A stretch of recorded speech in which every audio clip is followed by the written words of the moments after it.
في 6 أيام ثم استوى على العرش يعلم ما يلج في الأرض وما يخرج منها وما ينزل من السماء وما يعرج فيها وهو معكم أينما كنتم والله بما تعملون بصير له ملك السماوات والأرض وإلى الله ترجع الأمور يولج الليل في النهار ويولج النهار في الليل وهو عليم بذات الصدور آمنوا بالله ورسوله وأنفقوا مما جعلكم مستخلفين فيه فالذين آمنوا منكم وأنفقوا لهم أجر كبير وما لكم لا تؤمنون بالله والرسول يدعوكم لتؤمنوا بربكم وقد أخذ ميثاقكم إن كنتم مؤمنين هو الذي ينزل على عبده آيات بينات ليخرجكم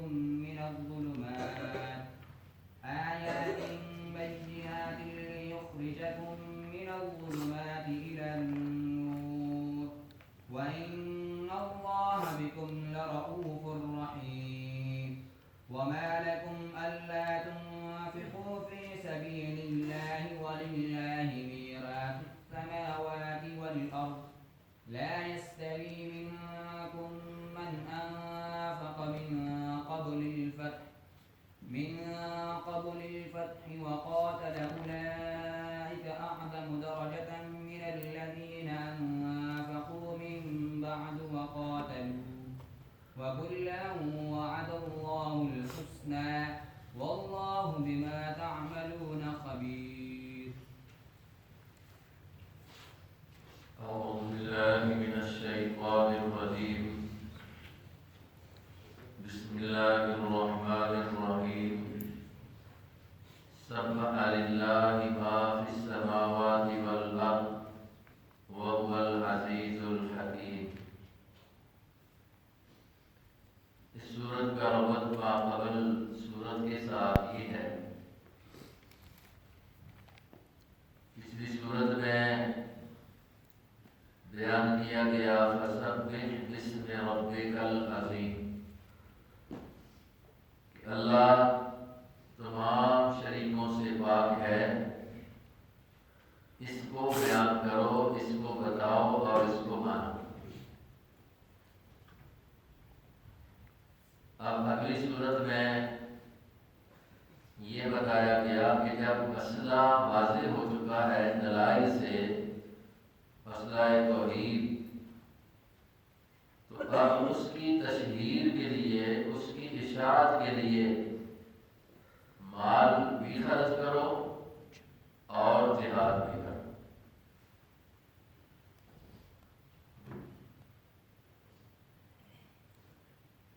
یہ مختصر ربط ہے، اور اگر پورے مضامین کے لحاظ سے ہو تو جیسے آپ پڑھ رہے ہیں سورہ نجم سے، سورہ نجم میں یہ بیان ہوا کہ اللہ کے سامنے شفاعت کاری کا اختیار کسی کو نہیں ہے، کارساز صرف اللہ ہے.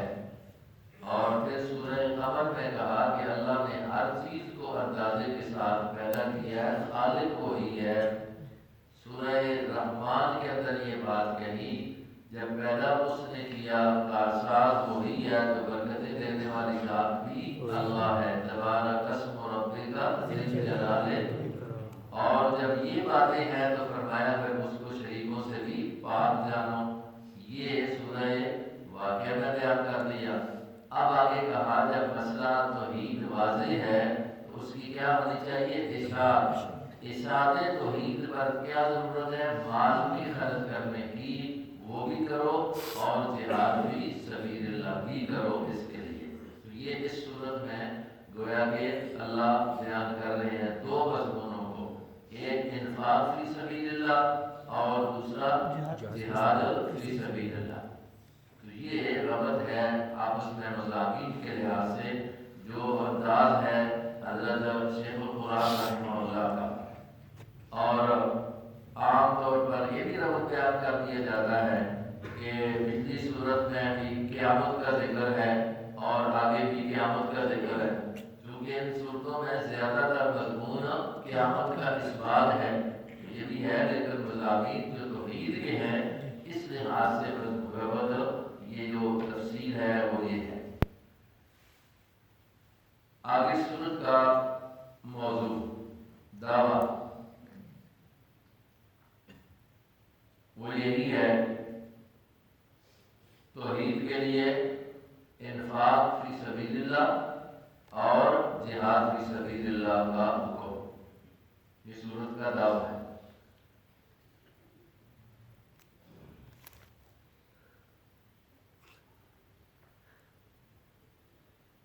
خلاصہ میں صورت کے مختصر خلاصہ یہ ہے، شروع میں تمہید ہے،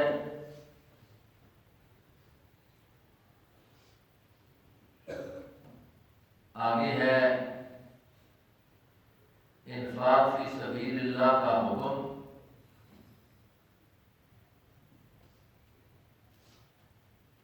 اور اس کی 5 وجہ، انفاق فی سبیل اللہ کے 5 وجوہ،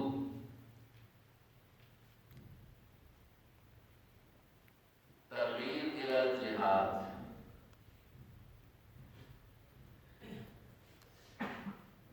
فتح و نصرت کی بشارت، یہ 5 چیزیں کل صورت میں مضمون کے لحاظ سے ذہن میں رکھیں۔ شروع میں تمہید ہے انفاق فی سبیل اللہ کے لیے، جس میں ضمناً مسئلہ توحید ہے۔ نمبر 2، تمہید کے بعد انفاق فی سبیل اللہ کا حکم۔ تیسری چیز، انفاق فی سبیل اللہ کے 5 وجوہ کا بیان۔ چوتھے نمبر پر ترغیب الی الجہاد۔ پانچویں چیز، فتح و نصرت کی بشارت، جہاد کی ترغیب دے کر ساتھ کہہ دیا کہ اللہ فتح بھی دیں گے، ہماری مدد کریں گے۔ یہ ہے سورت کا مضمون۔ یہ دونوں مضمون ایسے ہیں سورت کے، انفاق فی سبیل اللہ اور جہاد فی سبیل اللہ۔ آگے اس سے لے کر سورہ تحریم تک، یعنی پورا 28واں سپارہ وہ انہی 2 مضمونوں پر ہے۔ شروع کی 4 صورتیں جو ہیں مجادلہ سے لے کر آگے 4 صورتوں تک، یہ چاروں صورتیں ترغیب قتال ہیں، ترغیب لفظ نشر غیر مرتب کے طور پر۔ پہلے اس میں انفاق تھا، بعد میں جہاد ہے، لیکن وہاں پر صورتوں کی ترتیب جو آگے ہے اس میں پہلی 4 صورتوں کے اندر اسی والے مضمون کو اعادہ کیا، لیکن لفظ نشر غیر مرتب کے طور پر اس میں مضمون قتال ہے۔ اور پھر اس کے بعد والی 4 صورتیں ان میں مضمون انفاق فی سبیل اللہ ہے۔ سورہ تحریم جو ہے اس میں دونوں مضامین ہیں لفظ نشر مرتب کے طور پر، پہلے مضمون انفاق فی سبیل اللہ اور پھر مضمون جہاد ہے۔ وہ ایک صورت دونوں مضمونوں کے ساتھ مطلب ہے اس پر متفق ہے۔ یہ آگے کے بھی ایک مضمون چل رہے ہیں جو اسی صورت کے ہیں۔ تو خلاصہ مختصر ذہن میں آ گیا۔ اب ضمن ساتھ ساتھ توحید کے دلائل، قرآن میں توحید کے دلائل بھی اس میں آ گئے، اور حضرت شیخ قرآن کے انداز کے مطابق وہ کہتے ہیں کہ توحید کی تینوں اقسام، تینوں نوع یہاں پر بیان کی گئی ہیں۔ وہ ابتدا ہے بسم اللہ الرحمن الرحیم۔ سورت کا نام سورہ الحدید ہے، مدنی سورت ہے، اور نام کے لیے اس آیت کو لیا گیا ہے وَأَنزَلْنَا الْحَدِيدَ فِيهِ بَأْسٌ شَدِيدٌ۔ تو تو جہاں لوہے کے لیے خصوصیت کے ساتھ یہ ذکر کیا کہ وہ ہم نے نازل کیا ہے، تو یہ ایک انوکھا انداز ہے بیان کا، اسی کو نام بنا دیا گیا۔ شروع اللہ کے نام سے جو بڑا مہربان نہایت ہی رحم والا ہے۔ رکوع اول کا موضوع اس بات توحید و دلائل عقلیہ نمبر 1، اور دوسری چیز ہے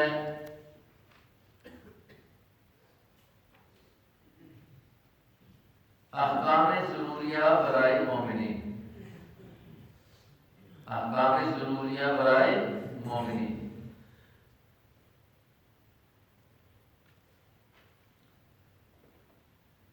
سبح للہ ما فی السماوات والارض، یہ ہے تمہید، اور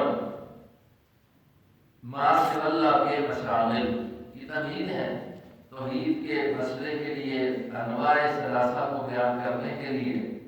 سبح للہ، تسبیح بیان کرتے ہیں اللہ کے لیے، ما فی السماوات والارض، جو کچھ آسمانوں میں اور زمین میں ہے، یعنی اپنی زبان حال یا زبان قال سے ہر چیز اللہ کی تسبیح بیان کر رہی ہے، یا ہر چیز اس بات پر دال ہے کہ اللہ کے سوا کوئی شریک نہیں ہے، ہر چیز۔ وَهُوَ الْعَزِيزُ الْحَكِيمُ، یہ ہے حکمت اور غالبیت باری تعالی، اور وہ اللہ العزیز غالب ہے، الحکیم بڑا حکمت والا ہے۔ لَهُ مُلْكُ السَّمَاوَاتِ وَالْأَرْضِ، یہ ہے اس بات توحید کے لیے دلیل عقلی نمبر 1، اور اس میں ہے مالکیت باری تعالی، پہلی نو کہ اللہ ہی مالک ہے، ہر ایک کا پیدا کرنے والا ہے، اسی کے لیے ہے بادشاہی آسمانوں کی والارض اور زمینوں کی۔ یحیی و یمیت، متصرف ہونا باری تعالیٰ کا، یحیی و یمیت، وہ زندہ کرتا ہے اور مارتا ہے۔ یحیی و یمیت کا معنی یہ ہے کہ وہ زندگی ایام مطلب اجسام میں رکھتا ہے، اب یمید اور زندگی کو اجسام سے نکال لیتا ہے، یہ اختیار کس کا ہے؟ یہ اللہ کا، زندگی رکھ دینا بھی اور زندگی کے بعد موت دینا بھی۔ موت نام ہے زندگی کے ختم ہونے کا، روح کا جسم میں ڈالنا یہ زندگی ہے، اور روح کا جسم سے نکال لینا یہ کیا ہے؟ موت ہے۔ یہ اختیار کس کو ہے؟ صرف اللہ کی ذات کو۔ وَهُوَ عَلَى كُلِّ شَيْءٍ قَدِيرٌ، قدرت باری تعالی، اور وہ اللہ ہر چیز پر قادر ہے۔ هُوَ الْأَوَّلُ وَالْآخِرُ وَالظَّاهِرُ، یہ اللہ کا ازلی اور ابدی ہونا۔ هُوَ الْأَوَّلُ، وہی اول ہے، والآخر، اور وہی آخر ہے۔ اول وہی ہے، یعنی کچھ بھی نہیں تھا وہ تھا، والآخر ہے، حدیث میں اس کی یہی تشریح ہے، کچھ بھی نہیں تھا وہ تھا، اور والآخر، اور ابدی بھی وہی ہے، کچھ نہیں رہے گا وہ رہے گا۔ کل من علیہا فان ویبقیٰ، یہ اول اور آخر ہے۔ والظاہر والباطن، ظاہر اور باطن ہے، ظاہر اور باطن ہے۔ اس کا کیا معنی ہے کہ ظاہر اور باطن ہے؟ ایک تو عام لفظی معنی ہے کہ ظاہر اور باطن، کچھ علماء نے ایک معنی اس کا یہ بھی کیا ہے کہ ظاہر سے مراد ہے غالب، اور باطن سے مراد ہے عالم۔ غالب بھی وہی ہے اور باطن، ہر چیز کا عالم بھی وہی ہے۔ اسی طریقے سے ظاہر باطن وہی ہے، یعنی مطلب ہے کہ ظاہر ہے ہم اس کو ظاہر مانتے ہیں، باطن ہے چھپا ہوا ہے پھر بھی اس کو مانتے ہیں۔ بات اس طرح معنی کیا ہے، الظاہر متصرف فی الظاہر والباطن متصرف فی الباطن، ظاہر باطن میں تصرف کس کا ہے بھائی؟ اللہ کی ذات کا ہے۔ وَهُوَ بِكُلِّ شَيْءٍ عَلِيمٌ، یہ اور حصر علم الکلی فی ذات اللہ تعالی، اور وہ ہر چیز کو جاننے والا ہے۔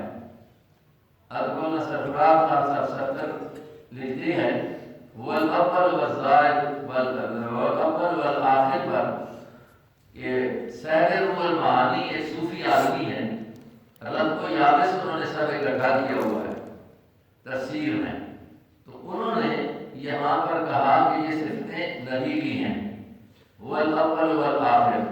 ہمارے کچھ ناخوان بھی بیان کرتے ہیں، ہمارے کچھ مطلب واعظین بھی جو ہوتے ہیں نا مجمع کو اپنی طرف راغب کرنے کے لیے، اور صرف مجمع کو راغب کرنے کے لیے پکی باتیں کم ہوتی ہیں، ذرا اس میں زیادہ ضعیف نہ ہونا تو کم مجمع متوجہ ہوتا ہے، اور زیادہ وہاں باتیں ہوتی ہے نا جس وقت کسی چیز کو بڑھا چڑھا کر کے بیان کیا جائے۔ حالانکہ حضور نے تو سمجھا کیا ہے کہ میرے ساتھ ایسا معاملہ نہ کرنا جس طرح لوگوں نے عیسائیوں نے عیسیٰ علیہ السلام کے ساتھ کیا ہے۔ بہرحال وہ کہتے ہیں کہ اول سے مراد نبی ہیں، آخر سے مراد بھی نبی ہیں، کہ اول سب سے پہلے اللہ نے ان کو پیدا کیا، اور آخر میں خاتم النبیین ہے، آخر میں بھی وہی رب ہے۔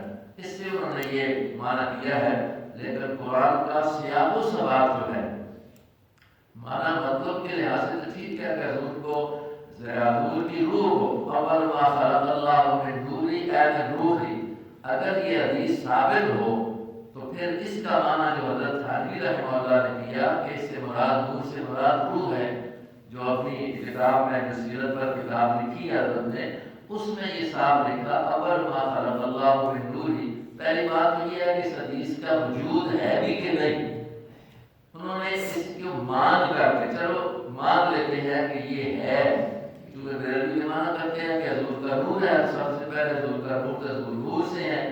تو حضرت تھانوی رحمہ اللہ نے اپنی سیرت کی کتاب میں جس میں مطلب ضعیف چیزوں کی رائے ہے، لیکن ایک تعبیر کی ایسی کہ نور بمانے کس کے روح کے ہے، تو اس معنی میں اگر ہو کہ حضور کا روح سب سے پہلے پیدا کیا گیا تو ٹھیک بنتا ہے، تو اس لحاظ سے بھی بات وہ صوفی صاحب کی اپنی جگہ پر، لیکن یہ ہے کہ قرآن کا سیاق و سباق بات کس کی ہو رہی ہے، سبح للہ، تو وہی هو الاول لہ ملک السماوات والارض۔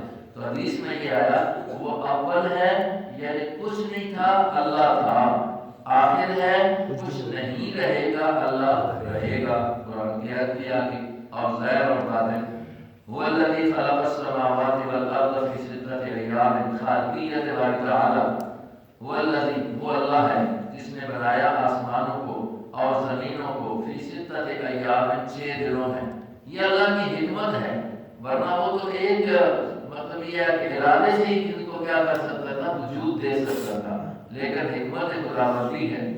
اس نے ایک شخص نے اس سے یہ مسئلہ پوچھا کہ 6 دن میں اللہ نے آسمان و زمین کو پیدا کیا ہے، اس کی کیا وجہ ہے؟ میں نے اب آسان سی بات اس کو سمجھانے کے لیے میں نے کہا یہ اللہ نے آپ کو اور مجھے سمجھانے کے لیے کس طرح کیا ہے، اس کا کیا مطلب؟ میں نے کہا اس لیے کیا ہے تاکہ ہر بندہ بھی جو کام کرے تو سوچ سمجھ کے آہستہ آہستہ کرے، کہ تیزی کے ساتھ کرنا سوچی نہ اور کر دے تو خرابی ہو جائے گی۔ اللہ نے اس لیے 6 دن لگا دیے ہمیں تعلیم دینے کے لیے، ہاں یہ بات تو ٹھیک ہے۔ تو بہرحال اللہ کی تو اس میں بہت ساری حکمتیں ہیں، حقیقت حال وہی جانتا ہے، مفسرین نے بھی لکھا ہے بہت ساری، تو مطلب یہ ہے کہ اللہ نے 6 دن میں ان کو پیدا کیا، قدرت تو یہ ہے کہ ارادہ کرے اور بن جائے، لیکن حکمت میں ثم استوى علی العرش، پھر اللہ قائم ہوئے عظمت خداوندی یا متصرف ہونا اللہ کا علی العرش عرش پر۔ اس کا معنی قائم ہونا اور متصرف ہونا، یعنی اختیار پیدا کر کے اللہ نے اپنے پاس رکھے، یہ ہے استوا علی العرش۔ اختیار اللہ نے سب چیزوں کو بنانے کے بعد اس کے بعد اپنے پاس رکھے، یہ استوا کا معنی۔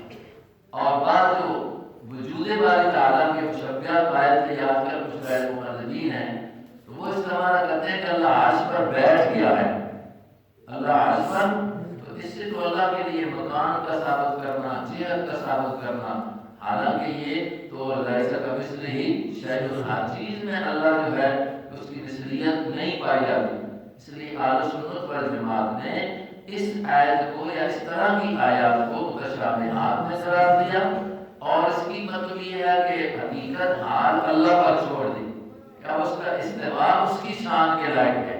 کیسے ہے ہم اس کی کیفیت کو نہیں جانتے، مانتے ہیں جیسے ہے. اور متاثرین نے اس کا معنی کر دیا استوى علی العرش، یعنی اللہ نے اختیارات سارے اپنے پاس ہی رکھے، حکومت بنائی اور اختیارات تقسیم نہیں کیے، نظام بنایا اختیارات کو تقسیم نہیں کیا، یہ معنی ہے. یعلم ما یلج فی الارض، مصرف بات تعالی، وہ اللہ جانتے ہیں ما یلج، وہ کچھ جو داخل ہوتا ہے زمین میں، وما یخرج، اور وہ کچھ جو نکلتا ہے اس سے، یہ اس کا علم ہے. وما ينزل من السماء، اور جانتے ہیں اس کو جو کچھ اترتا ہے من السماء، آسمان سے، آسمان سے بارش آتی آسمان کی طرف سے. آسمان ہم بلندی کو کہتے ہیں، بارش کا آنا بادلوں سے ہوتا ہے، آسمان سے بہت نیچے ہیں لیکن بلندی مانا ہے. اور اسی طریقے سے آسمان سے روزیوں کے ارزاق کے فیصلے اور اسی طریقے سے فرشتوں کا آنا، یہ اللہ جانتے ہیں. وما يعرج فيها، اور وہ کچھ جانتے ہیں جو آسمانوں میں چڑھتا ہے، اس میں یہ بھی ہے کہ انسانوں کے اعمال نیکیاں جو ہیں وہ اوپر جاتی ہیں، وہ بھی جانتا ہے. وہ معکم، یہ اللہ کا حاضر ناظر ہونا، اور وہ اللہ تمہارے ساتھ ہے. اینما کنتم تعملون، کنتم جہاں بھی تم ہو اللہ تمہارے ساتھ ہے. اب اس کی معیت کس طرح ہے؟ تو معیت کا معنی علماء یہ کر دیتے ہیں کہ اللہ قدرت کے لحاظ سے، علم کے لحاظ سے تمہارے ساتھ ہے، مدد کے لحاظ سے تمہارے ساتھ ہے، یہ معنی کر دیتے ہیں. باقی اس کی معیت کس طرح ہے جو متقدمین ہیں وہ کہیں گے جیسے اس کی شان کے لائق ہے. اب بعض غیر مقلد دھوکہ دیتے ہیں لوگوں کو، دیکھو جی یہ دیوبندی جو ہے نا استوى علی العرش کا معنی اس کو نہیں مانتے، یہ کہتے ہیں کہ اللہ ہر جگہ ہے، حالانکہ اللہ کس پر ہے؟ عرش پر ہے. تو دیکھو قرآن میں آ گیا، تو ان کے لیے ساتھ آگے کی آیت آئی ہوئی ہے، وہ معکم، پھر اس کا کیا معنی کرو گے؟ اس لیے یا تو آگے اللہ تمہارے ساتھ ہے، تو وہ کہیں گے اس کا یہ معنی ہے، تو وہ معنی تو یاد ہی لکھا ہوا نا. اس لیے اس طرح کا بھی معنی ایسا کریں گے کہ جو اس کے خلاف بھی نہ ہو. لہو ملک السماوات والارض، حصر المالکیت فی ذات اللہ تعالی، اللہ ہی کے لیے بادشاہی اختیارات آسمانوں کے اور زمین کے. یہ مطلب ہے توحید کی اس میں ثانی کا پھر ارادہ ہے. لہو اسی کے لیے بادشاہی آسمانوں کی اور زمین کی. وإلی اللہ، تذکیر بما بعد الموت، اور اللہ ہی کی طرف ترجع الامور، لٹائے جاتے ہیں سارے کے سارے امور، سارے عمل اسی کی طرف جاتے ہیں، یعنی اختیارات اسی کا ہے. یولج اللیل فی النہار، متصرف ہونا اللہ تعالیٰ کا، داخل کرتا ہے رات کو دن میں اور داخل کرتا ہے دن کو رات میں. رات بڑھ رہی ہے، دن کم ہو رہا ہے، اور اسی طرح دن بڑھ رہا ہے، رات تصرف کس کا ہے؟ یہ اللہ کی ذات کا. وہ علیم بذات الصدور، یہ ہے مطلب یہ کہ اس کا حصر العلم الکلی فی ذات اللہ تعالی، اور وہ جاننے والا ہے سینے کی باتوں کو. آمنوا باللہ ورسولہ، یہ ہے احکام ضروریہ برائے مومنین. اور انفاق کی وجہ اول ہے، انفاق فی سبیل اللہ کی وجہ اول ہے. آمنوا باللہ ورسولہ، اب یہ خطاب ہی ایمان والوں کو ہے، یہ خطاب ہی ایمان. تو اب آمنوا پھر کہنے کا کیا معنی ہوا؟ تو علماء معنی کرتے ہیں کہ ایمان پر ثابت رہو. یہاں پر کہ ایمان کا معنی تو ایمان تو پہلے سے ہے، تو مطلب کیا ہوگا؟ ایمان پر ثابت رہو. یا ہاں جی، آمنوا باللہ، ایمان لاؤ اللہ پر اور اس کے رسول پر، یہ انفاق کی وجہ ہے. وانفقوا، اور خرچ کرو، مما، اس سے، جعلکم، کہ بنایا اس اللہ نے تم کو مستخلفین فیہ، اس کے اندر نائب. یہ اس لیے کہا ہے کہ مال ہمارا دیا ہوا ہے، اس طرح خرچ کرنے میں آسانی ہوگی کہ جب دیا اللہ نے ہے تو اللہ ہی دے رہا ہے، ہمارا تو ہے ہی کچھ نہیں ہے، تو اللہ نے تمہیں اس کا نائب بنایا. فالذین آمنوا منکم، بس وہ لوگ جنہوں نے ایمان لایا تم میں سے، وانفقوا، یہ ہے ترغیب انفاق اور نظائر، اور خرچ کیا، لہم اجر کبیر، ان کے لیے اجر ہے کبیر، بہت بڑا. جو لوگ ایمان پر ثابت رہے اور اللہ کے حکم کے مطابق انہوں نے کیا کیا؟ ایمان کے تقاضے کو پورا کیا، انفاق فی سبیل اللہ، تو ان کے لیے اجر بڑا ہے. وما لکم لا تؤمنون باللہ تنبیہ غافلین، اور کیا ہے تمہارے لیے کہ تم اللہ پر ایمان نہیں لاتے ہو، اللہ پر ایمان نہیں لاتے ہو، یہ مراد ہے خرچ نہیں کرتے ہو، انفاق فی سبیل اللہ یعنی ایمان کے تقاضوں کو پورا نہیں کرتے، ایمان تو تھا ان کا، دن تو بعد دن سے بات ہو رہی، والرسول یدعوکم، رسالت رسول اور فرائض رسول، اور رسول یدعوکم تم کو وہ دعوت دے رہے ہیں، لتؤمنوا غرض دعوت تاکہ تم یقین کر لو بربکم اپنے رب پر، تاکہ رب کے حکموں پر تم یقین کر لو، وقد اخذ میثاقکم، میثاق الستو کی یاد دہانی، وقد اخذ، اگر اس میثاق سے مراد وہ میثاق ہے اس کی یاد دہانی ہے تو الستو بربکم، کچھ مفسرین کہتے ہیں کہ اس میثاق سے مراد وہ میثاق ہے جو اللہ نے ایمانداروں سے یہ حکم کے طور پر لیا کہ تم نے مال کو خرچ کرنا ہے، جہاد فی سبیل اللہ کرنا ہے، تو وہ الستو والا میثاق نہیں ہے، دونوں مطلب ہو سکتے ہیں، وقد اخذ، اور تحقیق لیا اس اللہ نے میثاقکم تم سے وہ پختہ وعدہ، ان کنتم مومنین اگر تم یقین کرنے والے ہو، اگر تمہارا رب پر یقین ہے تو تم اس کے ساتھ ایمان لا کر میثاق کر چکے ہو، کس چیز کا؟ انفاق فی سبیل اللہ، هو الذی ينزل على عبده، یہ ہے تردید منکرین رسالت، هو الذی ينزل، اللہ وہ ذات ہے جو نازل کرتا ہے علی عبده اپنے بندے پر، آیات آیتیں، حکم بینات واضح، کیوں کرتا ہے؟ فرائض، لیخرجکم من الظلمات، تاکہ وہ نکالے تم کو اندھیروں سے طرف اس کے نور کے، اندھیرے ہیں کفر شرک کے، بدعات رسومات کے، اور نور کیا ہے؟ نور توحید، اللہ اس طرف لانا چاہتا ہے، وَإِنَّ اللَّهَ بِكُمْ، شفقت خداوندی، اور بے شک اللہ تمہارے ساتھ البتہ مہربان ہیں، رحیم، شفقت کرنے والے مہربان ہیں، انتہائی شفقت کرنے والے، وَمَا لَكُمْ أَلَّا تُنْفِقُوا، ترغیب انفاق ہے، اور وجہ انفاق فی سبیل اللہ نمبر 2، ہمارا کو تمہیں کیا ہو گیا کہ اللہ تنفقوا، ان لا تنفقوا، تم نہیں خرچ کرتے ہو اللہ کے راستے میں، کیوں نہیں بھائی اللہ کے راستے میں خرچ کرتے ہو؟ وَلِلَّهِ مِيرَاثُ السَّمَاوَاتِ، ترغیب ہے انفاق کی، اور اللہ ہی کے لیے ہے میراث، سب کچھ بچنا آسمانوں کا اور زمینوں کا، کیا مطلب ہے؟ یہ آسمان و زمین کے اندر اور زمین آسمان سب کچھ اللہ ہی کے لیے بچے گا، تم سب چھوڑ کر چلے جاؤ گے، جب باقی اللہ ہے تو تم چلے جاؤ گے تو تمہارا تو کچھ نہیں ہے، تو میراث کس کی ہوئی؟ اصل اللہ کی ہوئی ہے، تو پھر اس سے کیوں نہیں تم خرچ کرتے ہو اللہ کے نام پر؟ لا یستوی منکم من انفق، یہ اقسام منفقین اور تفاوت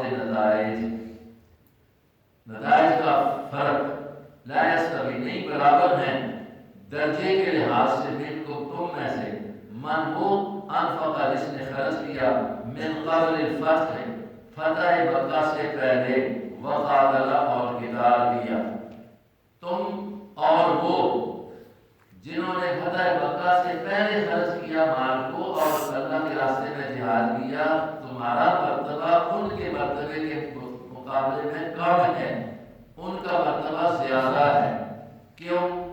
اس وقت جس وقت وہ خرچ کر رہے تھے، جہاد کر رہے تھے، انتہائی مشکلات تھی، مال کی کمیاں تھیں اور دشمنیاں زیادہ تھی، اہل اسلام میں کمزوریاں تھی ظاہری دنیا کے لحاظ سے، اس موقع پر ثابت قدم رہ کر نیکی کرنا اور اس بات توحید پر رہنا یہ مشکل ترین تھا، اس لیے ان کا ثواب اور اجر بھی کیا تمہارے مقابلے میں ان کے لیے زیادہ ہے، اور فتح مکہ کے بعد سہولیات آ گئی تھی، تو اس لیے ان سہولتوں میں یہ کام کرنا اس کا اجر پہلوں کے مقابلے میں کم ہے۔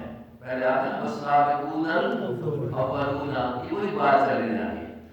آگے دیکھو آپ ان کا درجہ زیادہ ہے، آپ کا اولئک اعظم درجۃ، نتائج مہاجرین و انصار، یہ لوگ جو پہلے ہیں نا فتح مکہ سے پہلے والے، یہ زیادہ بڑے ہیں درجے کے لحاظ سے ان لوگوں کے مقابلے میں انفقوا جنہوں نے خرچ کیا من بعد فتح مکہ کے بعد وقاتلوا اور قتال کیا، ان کا درجہ زیادہ ہے، لیکن کیا اجر میں سب برابر ہیں؟ برابر نہیں ہے، لیکن وَكُلًّا وَعَدَ اللَّهُ الْحُسْنَىٰ اصحاب رسول کی فضائل مشترکہ دو طبقے بیان ہو گئے، ایک فتح مکہ سے پہلے والے اور ایک فتح مکہ کے درجوں میں فرق ہے، لیکن کُلًّا ہر ایک کے ساتھ دونوں فریقیں آگے سارے ساتھی آگے، وعد اللہ الحسنیٰ وعدہ ہے اللہ کا اچھائی کا، ہر ایک سے اللہ کا اچھائی والا وعدہ ہے۔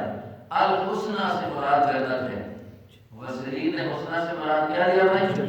تو کیا قانون اللہ نے بیان کر دیا، چاہے فتح مکہ سے پہلے کوئی آیا یا فتح مکہ کے بعد، ان دونوں کی نیکیوں پر اللہ نے ان دونوں کے ایمان اور نیکیوں پر اللہ نے ان سے جنت کا وعدہ کر دیا، دونوں سے۔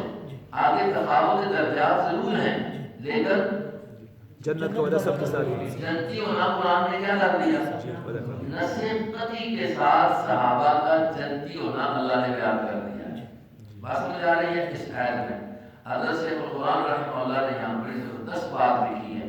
حضرت القرآن فرماتے ہیں کہ اس آیت سے صحابہ کا قطعیت کے ساتھ سب صحابہ کا جنتی صاحب ہونا ثابت ہے، اور اس لیے ان پر تام و تشبیہ کرنا کسی کو جائز نہیں ہے۔ جی فلاں نے یہ کیا، فلاں نے یہ کیا، مودودی صاحب اپنے کاپی کھول کر بیٹھ کے غلط آ گیا تھے کہ یہ قصور ہو گیا، حضرت عثمان سے یہ قصور ہو گیا، مجھے یہ تو بڑے تحقیق کر دی ہے، یہ تم کے اوپر تحقیق کرنا کہ جن کے بارے میں قرآن نے کہہ دیا کہ سب کیا ہے جنتی ہیں، تو پھر تحقیق کا کیا معنی رہ گیا؟ جب قرآن کا ایک فیصلہ ہے قطعیت کے ساتھ، جو طبقہ شیعہ ہے وہ تو ان کا تو مذہب ہی یہ ہے کہ صحابہ کو تنقید کا نشانہ بنانا، وہ تو تنقید کیا، وہ تو مسلمان نہیں مانتے، لیکن یہ قرآن کی نص ہے، اس لیے اس طبقے میں قرآن کا انکار ہے، تحریف قرآن کے اس لیے وہ قائل ہیں کہ وہ قرآن صحابہ کا جنتی ہونا بیان کرتا ہے، تو وہ کہتے ہیں یہ چیزیں اپنی طرف سے داخل کی گئی ہیں، نعوذ باللہ۔ قرآن محفوظ ہے اور قرآن کی حفاظت اللہ کر رہا ہے، اور وہی قرآن صحابہ کی جنتی ہونے کو مختلف مقاموں پر بیان کرتا ہے، اور یہ تو کتنی صاف سی بات ہے، فتح مکہ سے پہلے ہو یا فتح مکہ کے بعد ہو، یہ ہمیں فرق نہیں، جنتی ہونا ان سب کا ہے۔ کچھ لوگ اٹھتے ہیں، دیکھو یہ حضرت معاویہ رضی اللہ عنہ یہ پہلے نہیں تھے، ابو سفیان یہ نہیں تھے، یہ فتح مکہ کے موقع پر ڈر کی بنا پر آئے ہیں، اگر وہ ڈر کی بنا پر آئے ہیں تو قرآن کو اللہ کو نہیں پتا تھا یہ ڈرے ہوئے آئے ہیں اور ان کا اندر ایمان نہیں ہے۔ کُلًّا وَعَدَ اللَّهُ الْحُسْنَىٰ، یہ سب کے لیے اچھائی کا فیصلہ لکھا ہے، اور قرآن کی یہ آیت بالکل واضح ہے، یوم لا یخزی اللہ النبی والذین آمنوا معہ، وہ قیامت کے دن اللہ اپنے نبی کو بھی رسوا نہیں کرے گا اور ان کو بھی جو اس نبی کے ساتھ ہیں، تو نبی کے ساتھ کون تھے؟ صحابہ ہی تھے نا، یا ایک دو تو نہیں تھے نا، والذین معہ، سب کے سب کو رسوائی ذلت قیامت کی جائے اور کو نہیں دائر ہوگی، مطلب یہ ہے کہ وہ جنت میں جائیں گے۔ تو یہ نصیں قرآنیہ ہیں، اس لیے اس میں احتیاط کی ضرورت ہے، صحابہ پر تحقیق کے شروع میں واللہ بما تعملون خبیر، اور اللہ جو کچھ تم عمل کرتے اس سے خبر رکھنے والا ہے۔ یہ من قبل فتح سے مراد بعض حضرات نے فتح اصلیت مفسرین کی فتح مکہ لیتی ہے، اور بعد میں سے صلح حدیبیہ بھی لیا ہے۔ حضرت مولانا حسین علی صاحب نور اللہ عنہ کہتے ہیں مطلق مراد فتح سے مراد ہے غلبہ اسلام، فتح مکہ فتح سے مراد مطلق غلبہ اسلام، بس یہ ان کا خیال ہے، اور غلبہ اسلام فتح مکہ کے موقع پر ہوا زیادہ تھا، وہ لینا بھی ٹھیک ہے۔ سبح للہ ما فی السماوات والارض، پاک ہے اللہ جو کچھ ہے، باقی بیان کرتے ہیں اللہ کے لیے جو کچھ آسمانوں میں اور زمین میں۔ مقصد یہ ہے کہ انسانوں تم بھی اللہ کی پاکی بیان کرو، یعنی اس کو شرک سے پاک مانو۔ وہ العزیز الحکیم، اور وہ اللہ زبردست حکمت والے ہیں، اسی کے لیے ہے بادشاہی آسمانوں کی اور زمین کی، زندہ کرتا ہے اور مارتا ہے اور ہر چیز پر قادر ہے۔ وہ الاول، وہ اول ہے، کچھ بھی نہیں تھا وہ تھا، والآخر اور آخر ہے، سب کچھ ختم ہو جائے گا وہ رہے گا، اور ظاہر اور باطن ہے، یا غالب ہے والباطن اور عالم ہے ہر چیز کا، یا ظاہر متصرف فی الظاہر متصرف فی الباطن، اللہ ظاہر باطن سب پر تصرف کرنے والا اور وہ ہر چیز کو جاننے والا ہے۔ اللہ وہ ذات ہے جس نے بنایا آسمانوں کو زمینوں کو 6 دنوں میں، پھر اس نے اختیار لے لیے، اختیار رکھے اپنے عرش پر، ثم استوى، پھر قائم ہوا اوپر کس کے بھائی؟ عرش کے۔ جس طرح آیا تھا نا فلاں نے تخت شاہی پر بیٹھ گیا، فلاں اب تخت فلاں وزارت عظمیٰ کی کرسی پر بیٹھ گیا۔ اب بیٹھنے کا یہ معنی نہیں کہ وہاں بیٹھا ہوا تھا، تو یہ ہے اس نے اختیار سنبھال لی، تو یہاں استوى علی العرش سے پھر اللہ نے اختیار اپنے پاس رکھے، کسی کو تقسیم نہیں کی ہے۔ یا ما یلج، وہ جانتا ہے جو داخل ہوتا ہے زمین میں اور جو نکلتا ہے اس سے، اور وہ جو اترتا ہے آسمانوں سے اور جو آسمانوں میں چڑھتا ہے، اور وہ تمہارے ساتھ ہے، اینما کنتم، جہاں بھی تم ہو، اور اللہ جو کچھ تم عمل کرتے اس کو دیکھتا ہے۔ اسی کے لیے حکومت آسمانوں میں اور زمینوں میں، اور اسی کی طرف تم جو قبول ہوتے ہیں سارے کام۔ یولج اللیل، وہ داخل کرتا ہے رات کو دن میں اور دن کو رات میں، اور وہ جاننے والا ہے سینوں کی باتوں کو۔ ایمان لے آؤ اللہ پر، اس کے رسول پر، یعنی پکے رہو اور خرچ کرو اس سے کہ بنایا اس اللہ نے تم کو مستخلفین فیہ، اس مال میں نائب، تمہارا اپنا تو کچھ نہیں ہے، نیابت ہے، بس وہ لوگ جنہوں نے ایمان لائے تم میں سے اور خرچ کیا، لہم ان کے لیے اجر ہے بہت بڑا۔ کیا ہے تم کو کہ تم اللہ پر ایمان نہیں لاتے ہو، حالانکہ رسول تم کو بلا رہے ہیں، لتؤمنوا، تاکہ تم ایمان لے آؤ ساتھ اپنے رب کے، اور تحقیق وعدہ لیا اس اللہ نے تم سے، اگر ہو تم یقین کرنے والے۔